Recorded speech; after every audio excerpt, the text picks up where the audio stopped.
Hello again, everyone. Truck CB Sales here with a tune-up, repair, and performance report for Kyle in Illinois on his Galaxie DX33. Kyle, this one's had a few miles put on it.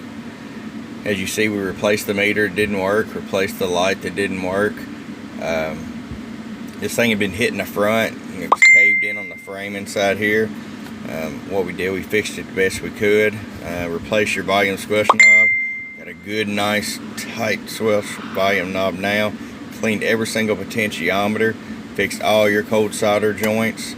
Did peak tuning alignment as well. So let's get to it. Low power. This is a low, medium, high power. 5-watt slug. Come on, baby. 1 watt on the low. 3 watt on the medium. And 5 watt on the high. Average power, 100 watt slug. Single final, 1969. Low,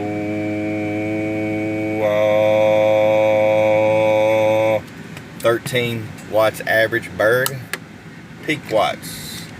Hello, audio. 32 peak watts. Alrighty, my friend, she's ready to go. We'll get her sent out to you and have a very Merry Christmas from your friend Truck at truckcbsales@gmail.com. Bomb bomb.